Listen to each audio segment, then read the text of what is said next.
Bienvenue encore sur votre chaîne Solution TV. Aujourd'hui, nous allons corriger l'exercice numéro 1 du baccalauréat 2011. Mais avant d'entrer dans le vif du sujet, nous vous demandons de vous abonner et d'activer la cloche de notification. Dans cet exercice, on donne Z qui est écrit sous la forme Z égale à X plus IY. La première question de cet exercice, on demande sous quelle forme est écrit Z. Donc là, nous savons que si on a Z égale à X plus IY, Z est écrit sous la forme algébrique. Donc Z est écrit sous la forme algébrique. Z est écrit sous la forme algébrique. La forme algébrique. C'est ça la première question. Et après, on nous demande quelle est la partie réelle de Z et quelle est la partie imaginaire de Z.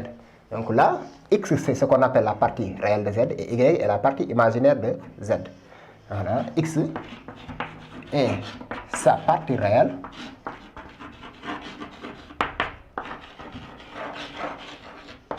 et Y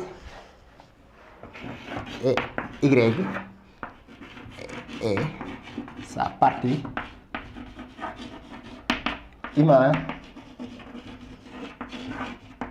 imaginaire. Donc c'est ça la première question. Et la deuxième question, on demande de calculer le module de Z. Donc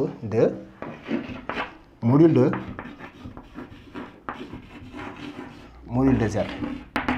Donc le module de Z, voilà, égal à, c'est la partie réelle au carré. Donc c'est X au carré plus Y au carré. Donc c'est ça le module de Z. Et pour la troisième question, on demande alpha, on prend alpha qui est égal à argument de Z. Alpha égal à argument de Z. On demande d'exprimer cos de alpha en fonction de Z et sinus de alpha en fonction de Z. Donc on a cosinus de alpha égal à, c'est tout simplement quoi? C'est la partie réelle de Z sur module de Z. Et sinus de alpha égal à im de Z sur module de Z. Donc c'est ça la troisième question. Maintenant, on donne M' image de M par la rotation de centre O et d'angle θ. On demande d'exprimer Z' en fonction de Z. Donc d'une manière générale, quand on a une rotation, l'écriture complète d'une rotation, c'est quoi? C'est Z' égale à exponentielle de I θ. Avec θ, Z plus 1 moins exponentielle de I θ, Z de oméga. D'une manière générale, on a cette formule-là. Oméga est le centre, donc ça c'est l'affectif du centre. Mais nous, dans ce cas-là, nous avons l'angle c'est θ, mais le centre c'est O, et l'affectif du point O c'est 0. Donc là, le Z de oméga là, on va remplacer par Z de O qui est égal à 0. Ici, dans ce cas, donc, on a Z' égal à tout simplement exponentielle I θ fois Z. Parce que Z de O c'est le centre dans ce cas-là. Donc Z de O est égal à 0. Si on multiplie ça avec 0, il va rester tout simplement exponentielle de I θ. Donc c'est ça la quatrième question. Maintenant pour le grand 2, on donne l'équation E qui est égale à 1 demi de Z carré plus 4 Z racine de 3 plus 32. Donc on nous demande la première question dans grand 2, résolution de E. Résolution. Là, nous avons quoi? Nous avons une équation du second degré en fonction de Z. Donc, nous allons calculer delta qui est égal à B au carré. Donc, c'est 4 racine de 3 de tout au carré moins 4 AC.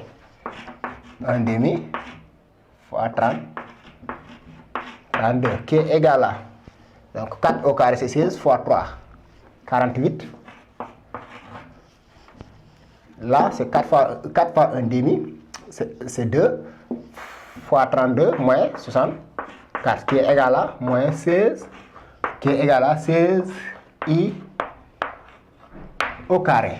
Donc I au carré égale à moins 1. Ce qui veut dire que maintenant Z1 égale à moins B moins racine de delta sur 2a qui est égal à moins 4 racine de 3 moins 4i. Racine de delta, delta égale à 16i au carré. Donc racine de delta c'est 4i. Sur 2 fois 1 demi, donc c'est 2 fois 1 demi. Donc c'est égal à moins 4 racine de 3 moins 4i. Et Z2 aussi, en appliquant la formule, ça va nous donner moins 4 racine de 3 plus 4i. Donc c'est ça la première question de grand 2. Là maintenant on donne grand A, les points A, B. A d'affixe moins 4 racine de 3 moins 4i. B moins 4 racine de 3 plus 4i. On demande de calculer OA, OB et AB. Donc là, OA, la distance OA, c'est tout simplement égal à module de Z2, module de Z2A, qui est égal à racine de moins 4 racine de 3 de tout au carré plus, plus moins 4 de tout au carré, qui est égal à, là c'est 48 plus 16, qui est égal à racine de 64, qui est égal à 8. De même, OB égal à module de Z2 B, qui est égal à grande racine de moins 4 racine de 3 de tout au carré plus 4 de tout au carré, égal à racine de somme 4 qui est égal à 8. Donc OA aussi, OB aussi égal à 8. Et nous allons maintenant calculer AB. La distance AB égale à Z de B, module de Z de B moins Z de A, qui est égal à module de Z de B, c'est moins 4 racine de 3, moins 4 racine de 3, plus 4i, moins Z de B, donc moins ça donne plus, donc c'est plus 4 racine de 3, plus 4i. Les 4 racines de 3 vont sauter. Moins 4 racines de 3 plus 4 racines de 3. Donc c'est module de 8i qui est égal à 8. Et on demande en déduire la nature de AOB. Donc nature de AOB, nature de OAB, du moins OAB, on a OA égale à OB égale à AB. Donc, OAB est un triangle équilatéral.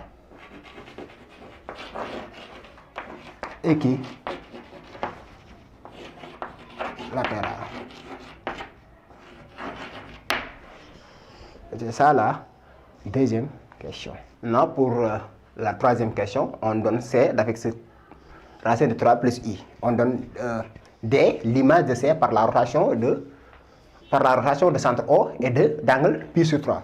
Et on demande de déterminer l'affixie du point D.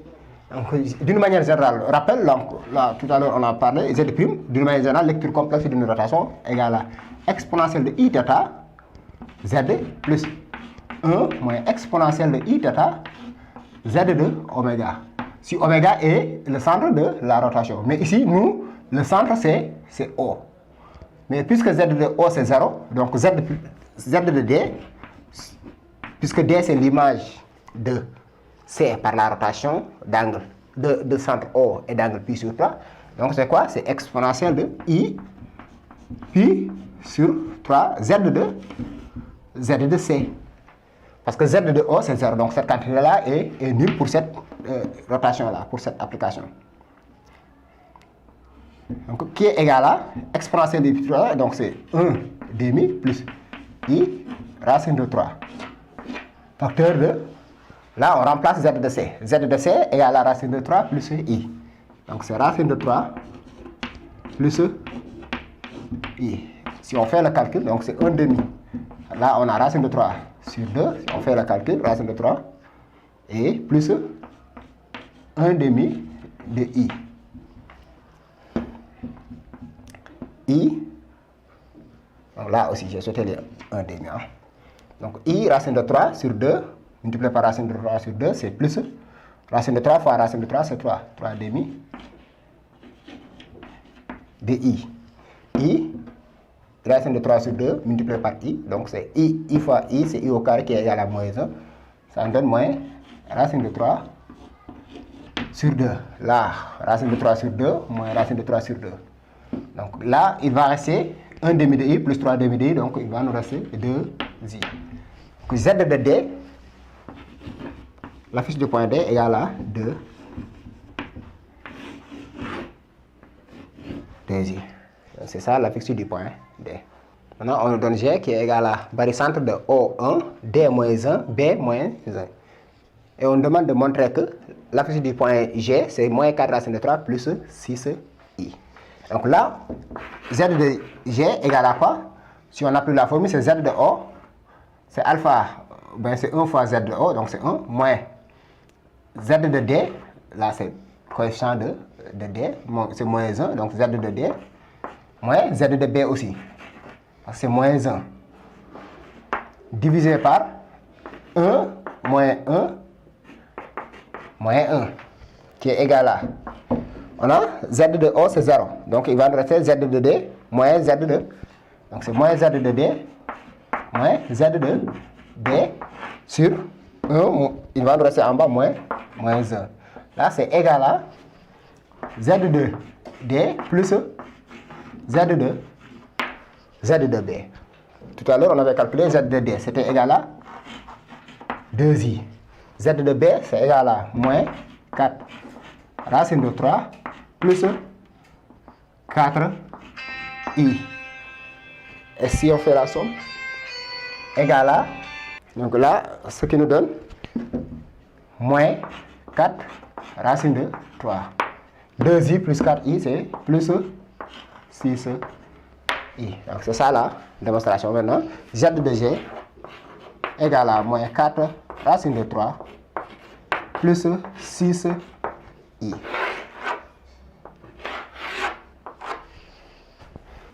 Maintenant, on va placer les points A, B, C et G. Donc tout à l'heure, nous avons démontré que OABC est un triangle. OAB est un triangle équilatéral. Mais là aussi, il faut remarquer que Z de A égale à Z de B bar. Donc, B est le symétrique de A par rapport à l'axe des abscisses. Donc, mais aussi, OAB est un triangle équilatéral. Donc là, l'axe des abscisses aussi est une bisectrice de l'angle OAOB. La distance OA, c'est 8. Donc, je vais essayer de tracer ici 30 cm. Là, au moins, ce n'est pas 30 cm. Puis sur 6 ou bien 60 degrés. 30 degrés. Cette distance-là, je vais avoir 8 cm. Je vais essayer d'avoir 1, 2, 3, 4, 5, 6, 7, 8.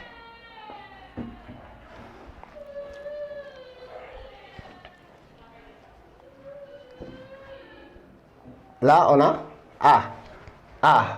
Son ordonnée est négatif, son abscisse aussi est négatif. Abscisse négative, ordonnée négative. Donc A, c'est ici. B, c'est abscisse négative, ordonnée positive. Donc B, c'est en haut. Mais on sait que, je répète, on sait que l'angle OAB, c'est 60 degrés.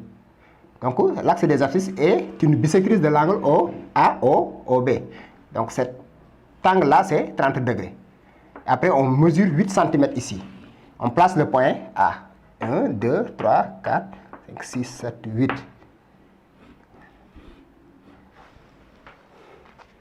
B est la symétrie de A par rapport à l'axe des abscisses. Donc, ici, on projette. On projette. Là, on a B. Là aussi, c'est 30 degrés. Donc, cet angle-là fait 60 degrés. Là, nous avons B.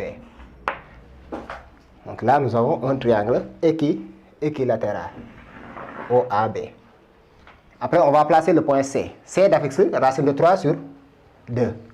Donc, module de C, c'est 2. Donc, OC égale à 2. Parce que Z de C égale à racine de 3 plus I. Donc,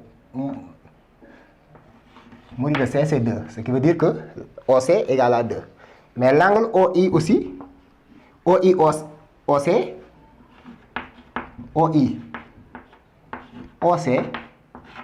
ce qui est égal à argument de C. Donc, c'est pi sur 3.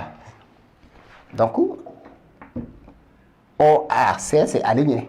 Ici, on a cet angle-là fait 60 degrés. 20 pi sur 3.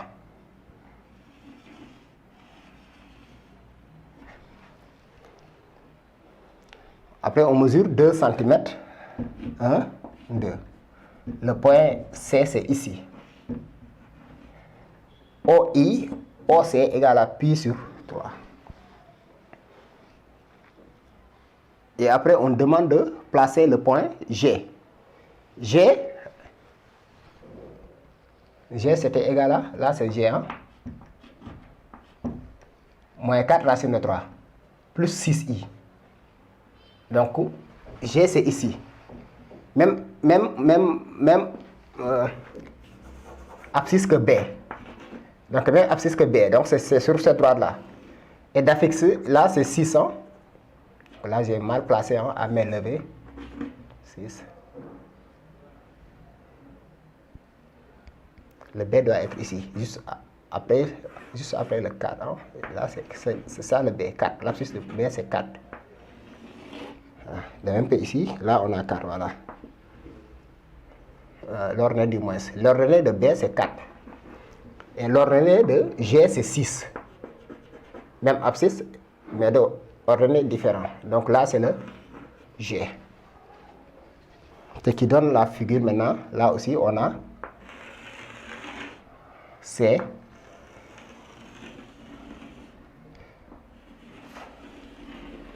Voilà, c'est on a le triangle là.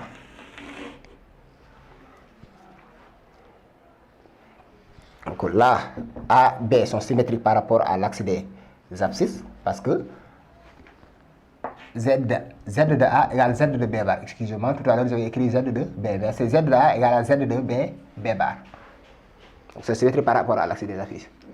G a pour affixe moins 4 racine de 3, donc même affixe que B, et d'ordonnée 6. Donc c'est 6i, c'est ici.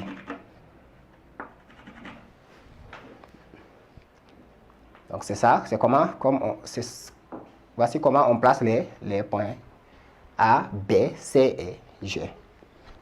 Donc pour cette question, on demande de déterminer l'angle GAGC. Donc d'abord, on peut calculer l'angle GAGC, c'est tout simplement égal à argument de Z2 C moins Z2 G sur Z2 A moins Z2 de G, qui est égal à, si on calcule, égal à Z de C. C, c'est racine de 3 plus I moins, ouais, là, Z de G, c'est plus 4 racine de 3 moins 6 I sur Z de A, c'était moins 4 racine de 3 moins 4i, Z de G plus 4 racine de 3 moins 6i, qui est égal à, donc c'est argument argument de ça égale à argument de, si on calcule, racine de 3 plus 4 racine de 3 c'est 5, 5 racine de 3, i moins 6 c'est moins 5i, divisé par moins 4 racine de 3 plus 4 racine de 3, ça saute, donc c'est moins 10i égale, on peut multiplier i en haut et en bas. Si on multiplie i en haut et en bas, nous allons avoir argument de, là ça devient plus parce que c'est i au carré, i carré moins 1 c'est 5, 5 plus 5i racine de 3, et en bas nous avons 10, donc c'est égal à argument de 1 demi plus i racine de 3 sur 2. Et là, c'est quoi? C'est pi sur 3 modulo 2pi. Donc l'angle GC égale à pi sur 3 modulo 2pi. Maintenant, on va déterminer la nature de GAC. Tout à l'heure, nous avons déterminé déjà Z de C moins Z de G sur Z de A moins Z de G. C'était égal à 1 demi plus I racine de 3 sur 2. C'est ça. Et l'angle GC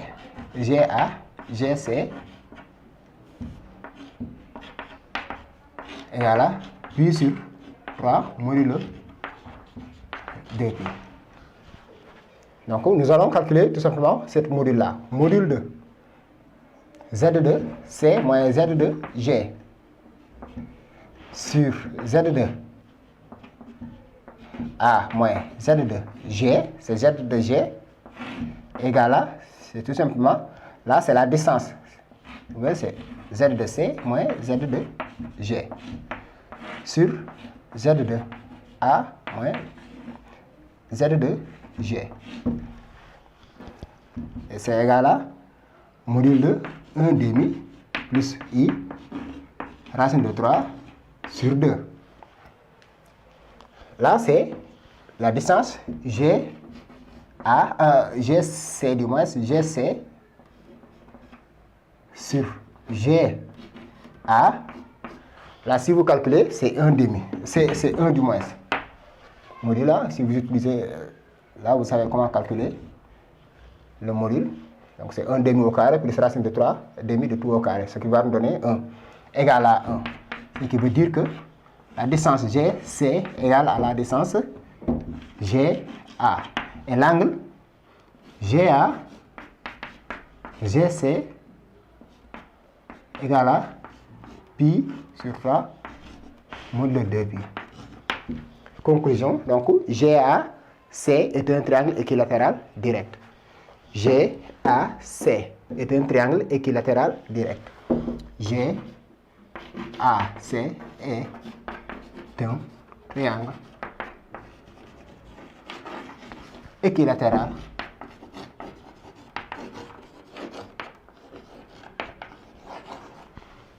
direct. C'était tout pour aujourd'hui. Merci d'avoir visualisé cette vidéo. N'oubliez pas de vous abonner et d'activer la cloche de notification. Ciao, bye bye.